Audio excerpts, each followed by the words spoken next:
জায়গায় কেমন জানি ডাক দিয়া কয়, ফকিন্নির গোষ্ঠী আর সময় পাইলি না। আমার আল্লাহ তাআলা বলেন, রে গোলাম, বনি আদমের সন্তান, আমি আল্লাহ তাআলার কাছে সাহায্য চাও। বান্দা যদি সাহায্য পাইতে চাও, দুই গুণে গুণান্বিত হয়ে যাও। এক নাম্বার গুণের নাম ধৈর্য, দুই নাম্বার গুণের নাম পাঁচ বেলার নামাজ। ও বান্দা, যদি ধৈর্য আর নামাজের সমন্বয় মুনাজাত দিয়া আমি আল্লাহ তাআলার কাছে সাহায্য চাও, আমি আল্লাহ তাআলা তোমার বলতে দেরি হবে, আমি আল্লাহ তোমাকে দিতে দেরি করব না। ধৈর্য বড় দামি একটা সম্পদের নাম। মায়ার নবী রহমতুল লিল আলামিন বলেন, যেই বান্দা দুনিয়ার জিন্দেগিতে ধৈর্য ধারণ করবা, আমার আল্লাহ তাআলা দুনিয়াতেও তোমার সাথে থাকবে, পরকাল জীবনেও তোমার সাথে জান্নাতে মুলাকাত করবেন। সুবহানাল্লাহ বলেন। রহমতুল লিল আলামিনের সাহাবী হযরত আব্দুল আজিজ রাস্তা দিয়ে যায়, কিছু দূর যাইতে না যাইতে হঠাৎ করে পেছন দিকে তার আদরের স্ত্রী ডাক দিয়া কয়, এরে আব্দুল আজিজ, কোথায় যাও? আব্দুল আজিজ ডাক দিয়া কয়, আমি আল্লাহর ঘরে নামাজ আদায়ের জন্য যাই। বলে, তুমি নামাজ আদায় করবা ঠিক, কিন্তু বাড়ির চুলায় আগুন জ্বলে না আজকে প্রায় 3 দিন। ক্ষুধার যন্ত্রণার সহ্য করতে পারলাম না।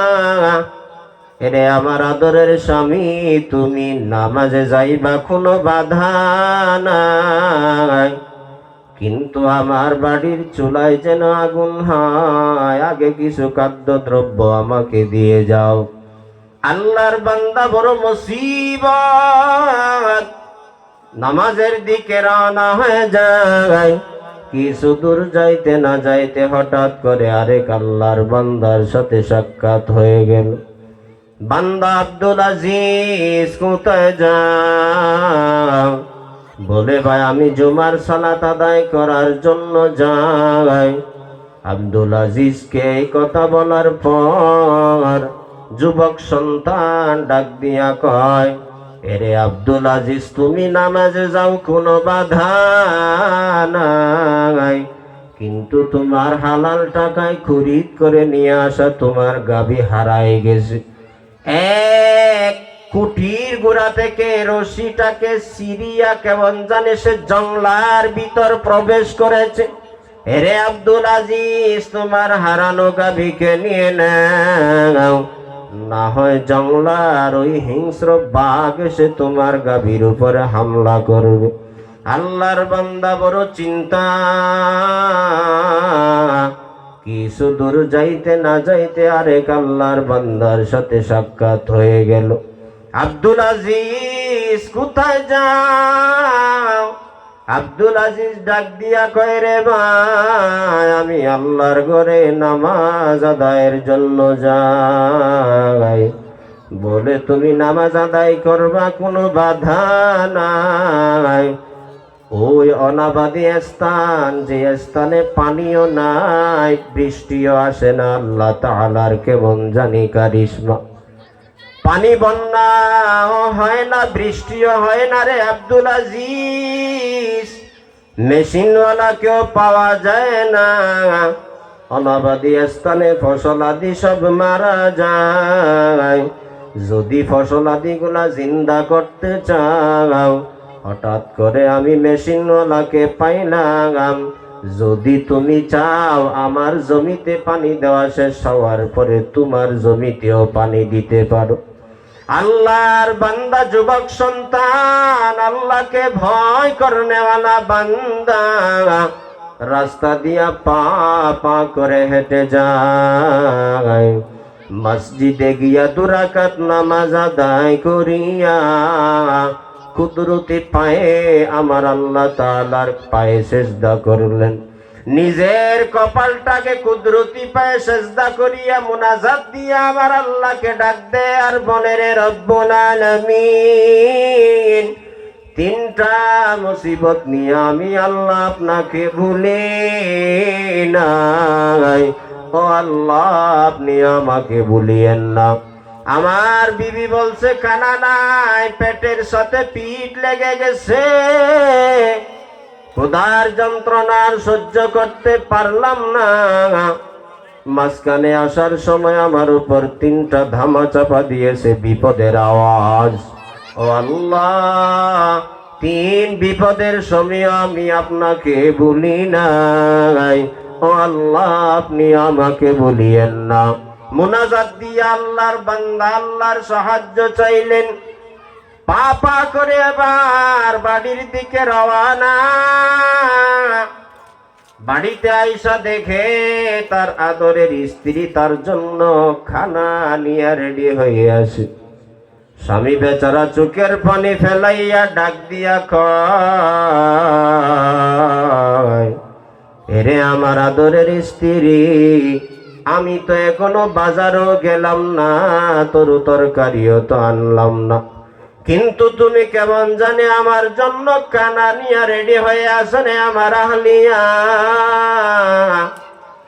স্ত্রী ডাক দিয়া কয়, রে আমার আদরের স্বামী, শুনিয়া নাও, আমি তো এমন কোন স্ত্রী না যে স্ত্রী বাহিরে বাহিরে ঘুরে আর বেপরদায় চলে। আমি তো এমন স্ত্রী না যে স্ত্রী বাহিরে বাহিরে ঘুরিয়া বেগানা পুরুষের সাথে লাইন লাগায়। আমি তো এক আল্লাহর বান্দা, আল্লাহর ওলি, যুবক সন্তানের স্ত্রী। আপনি যখন মসজিদে রওনা হয়ে যান, আমিও যাই নামাজ ভিসাইয়া দুরাকাত নামাজ আদায় করে আমার আল্লাহর কাছে পানা চাইলাম, আমার আল্লাহ তাআলার কাছে সাহায্য চাইলাম, আর বললাম, রে রব্বুল আলামিন, আমার স্বামীর টাকা নাই, আমার স্বামী বড় গরীব। ও আল্লাহ, আমার স্বামীও নামাজে গেল, আমিও নামাজে দাঁড়াইলাম, আর তোমার কাছে সাহায্য চাইলাম। ও আল্লাহ, যদি তুমি আমার এই ডাককে কবুল করিয়া নেও, তাহলে আমাদের জন্য হালাল রিজিকের ব্যবস্থা করো। স্ত্রী ডাক দিয়া কয়, আমি এই দোয়া করে একটু দরওয়াজাটা খুললাম। দরওয়াজার কপাটের সামনে দাঁড়াইয়া দেখি এক আগন্তুক গোলাম আটার বস্তা নিয়ে হাজির হয়ে আছে। আর ডাক দিয়া কয়, রে আব্দুল আজিজের স্ত্রী, শুনিয়া নাও, আমি তোমাকে হামলা করার জন্য আসি নাই, আমি তোমার একটু প্রয়োজনকে মিটায় দেওয়ার জন্য এসেছি। আমি শুনেছি আব্দুল আজিজ বড় গরীব, আব্দুল আজিজের টাকাও নাই, বাড়িও নাই, গাড়িও নাই, আমি তাকে একটু আটার বস্তা হাদিয়া দেওয়ার জন্য এসেছি। আব্দুল আজিজকে আমার সালাম বলবা, আর আমি চেষ্টা করব আটার বস্তা শুকিয়ে যাওয়ার আগে তোমাদের খোঁজ খবর নিতে। আব্দুল আজিজ আল্লাহর শুকরিয়া আদায় করলেন আর বললেন, আলহামদুলিল্লাহ, ওই আগন্তুক গোলাম সে তো মানুষ না, বলে সে হলো আল্লাহ তাআলার পক্ষ থেকে প্রেরিত ফেরেশতা। আল্লাহু আকবার বলেন। রহমাতুল লিল আলামিনের সাহাবী আল্লাহর বান্দা আব্দুল আজিজ বলে, আল্লাহর কাছে সাহায্য চাইলাম, একটা বিপদের জবাব পেয়ে গেলাম। গোয়ালগড়ে দৌড়াইয়া যাইয়া দেখে কুঠির গোড়ায় তার হারানো গাভী কেমন জানি দাঁড়াইয়া আছে। স্ত্রীকে ডাক দিয়া কয়, রে আমার ওই সুন্দরী রমণী, আমার আহলিয়া, আমি তো যাওয়ার সময় আমার কানে খবর পৌঁছেছে, আমার এই হালাল টাকায় খরিদ করে নিয়ে আসা আমার এই গাভী তো হারায় গেছিল, আবার কোথার থেকে আমি দুই চোখের সামনে দেখতে পাই স্ত্রী ডাক দিয়া কয়, রে স্বামী শুনিয়া নাও, তুমি মসজিদ থেকে খানিকটা সময় আসার পূর্বে জঙ্গলার এক হিংস্র বাঘ ওই গাভীটাকে দাওয়া করতেছিল, আর গাভী পালায়ন করে গোয়াল ঘরে প্রবেশ করেছে। আব্দুল আজিজ ডাক দিয়া কয়, ও আমার স্ত্রী শুনিয়া নাও, ওই বাঘ আমার গাভীকে ধাওয়া করে খাওয়ার জন্য না, ওই বাঘ আমিকে ধাওয়া করে, আমার গাভীকে ধাওয়া করে ওই গাভী যেন আব্দুল আজিজের গোয়াল ঘরের খুঁটির গোড়ায় পৌঁছা দে। আব্দুল আজিজ আল্লাহর বান্দা বলেন, আল্লাহর শুকর, আল্লাহর সাহায্যের মাধ্যমে আমি দুইটা বিপদ থেকে বেঁচে গেলাম। আমার আল্লাহ তাআলা দুইটা বিপদের সাহায্য আমাকে করলেন, তৃতীয় নাম্বারটাও তো আমার আল্লাহ কুদরতি ভাবে করবেন। অনাবাদী স্থানে চলিয়া যায়, যাইয়া দেখে কেমন জানি সেখানে পানিতে ভরপুর হয়ে গেল। পার্শ্বে জমিনওয়ালাকে ডাক দিয়া কই, রে ভাই, আমার জমিতে তো আমি কোনো পানিও দিলাম না, মেশিনওয়ালাকেও পাইলাম না, কিন্তু আমার জমিনের মধ্যে কেন এত পানি দেখতে পাই?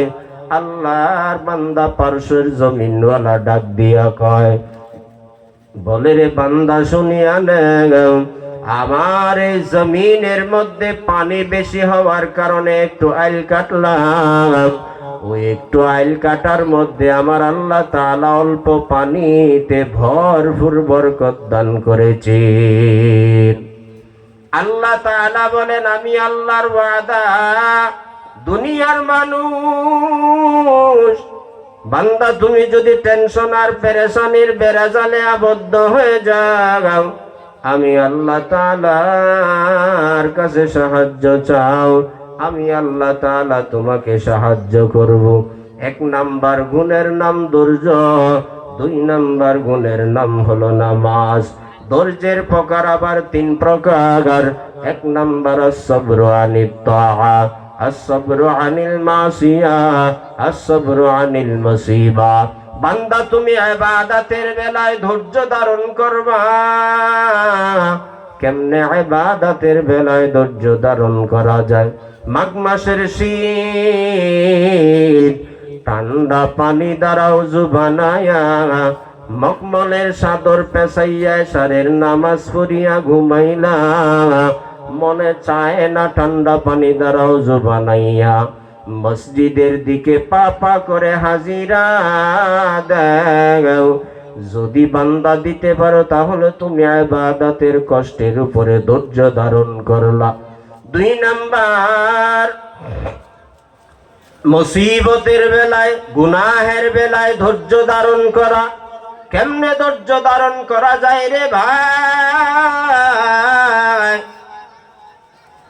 গুনাহ করার শক্তি সামর্থ্য সব কিছু আমার উপস্থিত, হঠাৎ করে মনের ভেতরে মুরাকাবা করা, এই ধ্যান খেয়ালের সাথে থাকা, দুনিয়ার এই জীবন তো আমার চিরস্থায়ী জীবন না,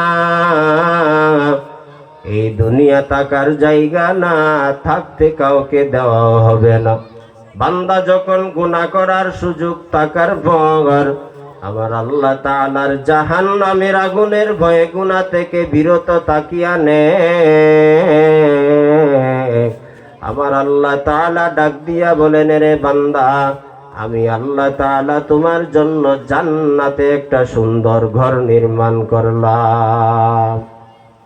এক আল্লাহর বান্দা, যুবক সন্তান, বড় গরিব, আল্লাহকে ভয় করনেওয়ালা যুবক, রাস্তা দিয়ে যায়, কিছু দূর যাইতে না যাইতে হঠাৎ করে এক নর্তকী মহিলার সাথে সাক্ষাৎ হয়ে গেল। নর্তকী ডাক দিয়া কয়, রে সুদর্শন যুবক, কোথায় যা? বলে, আমি আল্লাহর ঘরে যাই। বলে, আসো আসো, তুমি আমার বাড়ির দিকে আসো। এক পর্যায়ে আল্লাহর বান্দাকে কামরা ভেতরে আবৃত করিয়া চার দেওয়ালে চতুর্মুখী আবৃত করে ফেলেছে। আল্লাহর বান্দা ডাক দিয়া কয়ে, রে আম্মা জান, আপনি আমাকে ডাকলেন আর আমিও আপনার ডাকে সাড়া দিলাম, কিন্তু আপনি আমাকে কেন ডাকলেন? নর্তকী জেনাকারিনী মহিলা ডাক দিয়া কয়ে, রে সুদর্শন যুবক, আমি তোমার চেহারার উপর পাগল পারা হইলাম। আমি তোমাকে ডাকলাম তার পেছনে একটা কারণ, তুমি যেন আমার যৌবনের তাড়নাটাকে মিটায় দাও। নাউজুবিল্লাহ বলুন। তুমি যেন আমার যৌবনের তাড়নাটা মিটায় দাও। আল্লাহ তাআলার বান্দা আল্লাহকে বড় ভয় পায়, ভয় পায়। দুই চোখ বেবে পানি পড়তেছে। নর্তকী জেনাকারিনী আম্মা জান ডাক দিয়া কয়, রে সুদর্শন যুবক, কান্না করার কারণ কি? বলে, আমি কান্না করি আমার আল্লাহ তাআলার সামনে কেমনে আমি এই নাপাক শরীর নিয়ে দাঁড়াবো, ওই বয়ে আমি কান্না করতেছি।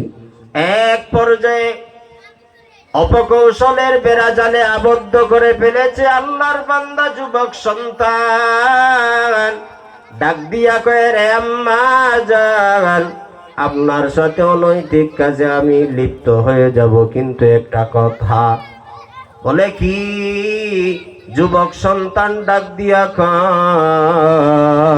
কয়, আমাকে একটু ওয়াশরুমে যাওয়ার সুযোগ দেওয়া হোক, আমি যেন ওয়াশরুমে গিয়ে একটু ফ্রেশ হয়ে আসি। আল্লাহর বান্দা ওয়াশরুমে ঢুকিয়া তার শরীরের মলগুলা নিজের শরীরে মাখাইলে, আর ওই নর্তকী জেনাকারিনী মহিলার সামনে উপস্থিত হয়ে গেলেন। নর্তকী মহিলা ডাক দিয়া কয়, সিসি কত বিশ্রী কুশ্রী দেখতে দেখা যায়, আমি তো তোমাকে বড় সুন্দর আর ফ্রেশ মনে করলাম, যাও যাও তাড়াতাড়ি আমার কামরা থেকে বাহির হয়ে যাও। আল্লাহ তাআলার বান্দা এক পর্যায়ে কামরা থেকে বাহির হইয়া পুষ্কনি থেকে ফ্রেশ হইয়া আল্লাহ তাআলার ঘরে মসজিদে দুরাকাত নামাজ আদায় করলেন। দুরাকাত নামাজ আদায় করিয়া আল্লাহ তাআলার কাছে সাহায্য চাইলেন। ও আল্লাহ, নিজের শরীরের ময়লা নিজের শরীরে মাখাইলাম দুনিয়াওয়ালাকে রাজি করার জন্য না, দুনিয়াওয়ালার বাহা বাহা পাওয়ার জন্য না। ও আল্লাহ, আমি একমাত্র তোমার জান্নাতের আশায় করেছি। ও আল্লাহ, এই আমলটা যদি তোমার পছন্দ হয় তাহলে তুমি আমাকে এর বিনিময়ে জান্নাত দান করিও। আল্লাহর বান্দা দুরাকাত নামাজ আদায় করিয়া যখন বাড়ির দিকে রওনা হয়ে যায়, যুবক তার ডানে বামে সব বন্ধু বান্ধবেরা ডাক দিয়া কয়, এরে ভাই, তোমার শরীর থেকে কেন মেশকের ঘ্রাণ? তোমার শরীর থেকে এত খুশবু মুখরিত, তার পেছনে কারণ কি? আল্লাহর বান্দা বলে, আমি কোন আতর পারফিউম সেন্ট ব্যবহার করি না, আমার শরীর থেকে কেন মেশক বাহির হয় তাও জানি না। এদিকে আমার আল্লাহ তাআলা, আল্লাহর ওলি তদানীন্তন জামানার এক আল্লাহর ওলি আল্লামা সিররে সাখফী রাহমাতুল্লাহি আলাইহি, তার কলবের মধ্যে আল্লাহ ইলহাম করলেন, ও সিররে সাখফী, অমুক এলাকার মেশক পীর নামক যুবককে তোমার কাছে হাজিরা করায় নাও, আর তুমি তাকে খেলাফত দিয়ে দাও, আর তুমি তাকে বলিয়া দাও, রে মেশক পীর, তোমার শরীরে কোনো আতর ব্যবহার করলা না, কোনো আতর পারফিউম সেন্ট ব্যবহার করলা না, এরপরেও তোমার শরীর থেকে মেশক বাহির হওয়ার একটাই কারণ। বলে, আল্লাহ তাআলা, তুমি যে বান্দা আল্লাহর ভয়ে নিজের শরীরের ময়লা নিজের শরীরে মাখাইলা, আমার আল্লাহর কাছে এটা তো কবুল হয়ে গেল। আল্লাহ তাআলার স্পেশাল সিদ্ধান্ত আর আল্লাহর অর্ডার, কিয়ামত পর্যন্ত তোমার হায়াতের বাজেট যতদিন পর্যন্ত থাকবে, বান্দা তুমি আমার ওই জাহান্নামের আগুনের ভয়ে তুমি ময়লা শরীরে মাখাইলা, আমি আল্লাহ তোমার মৃত্যুর আগ পর্যন্ত মেশকের গ্রাণ প্রবাহিত করলাম। এজন্য সমস্ত মানুষ আল্লাহ তাআলার সাহায্যের দরকার, কিন্তু আল্লাহ বলেন আমি ছাড়া তোমাকে দুনিয়ার কেউ সাহায্য করতে পারবে না। সাহায্যের যদি আশায় আশান্বিত হয়ে আচরে গোলাম, 1 নাম্বার গুণের নাম ধৈর্য, 2 নাম্বার গুণের নাম নামাজ। নামাজ এটা এমন একটা গুরুত্বপূর্ণ আমল, দুনিয়ার জমিনে সমস্ত শরীয়তকে আল্লাহ তাআলা জিব্রাইল আমিনের মারিফতে দান করেছে। আল্লাহ বলেন নামাজ এটা আমি আল্লাহর সাথে কথা বলার পাসওয়ার্ড। এই আমলটা দেওয়ার সময় আমি জিব্রাইল আমিনের মারিফতে দেই নাই, জিব্রাইল আমিনকে পাঠাই দিলাম, যাও আমার নবীকে আমার 7 আসমানের উপরে পাড়ি দিয়ে আমার ঘরে দাওয়াত দাও, আর আমার বন্ধুর সাথে মহাব্বতের আলাপ হবে, আর আমি আমার বন্ধুকে জান্নাত জাহান্নামের সফর করাবো, আর আমি তাকে খুশি হইয়া হাদিয়া দিব 5 বেলার নামাজ। আল্লাহ বলেন যেই বান্দা 5 বেলার নামাজ জামাতের সাথে আদায় করবে, আল্লাহ তাআলা দুনিয়া ও আখিরাতের সমস্ত টেনশন আর পেরেশানি মুক্ত আল্লাহ তাকে করে দিবে। সুবহানাল্লাহ। রাসূল আরবি সাল্লাল্লাহু আলাইহি ওয়াসাল্লাম বলেন, কেউ যদি 5 বেলার নামাজকে নিজের জিন্দেগীর মাকসাদ বানায়, আমার আল্লাহ তাআলা তাকে কুদরতি ভাবে আল্লাহ তাআলা ওই 5 বেলার নামাজের জিম্মা আল্লাহ নিয়ে নেবেন। সুবহানাল্লাহ।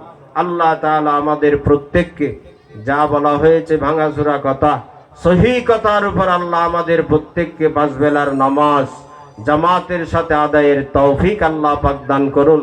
ওয়া আখিরু দাওয়ানা আলহামদুলিল্লাহি রাব্বিল আলামিন।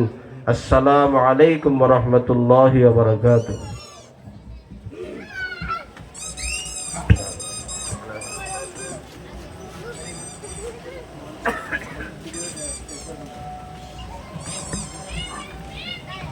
মাশাআল্লাহ।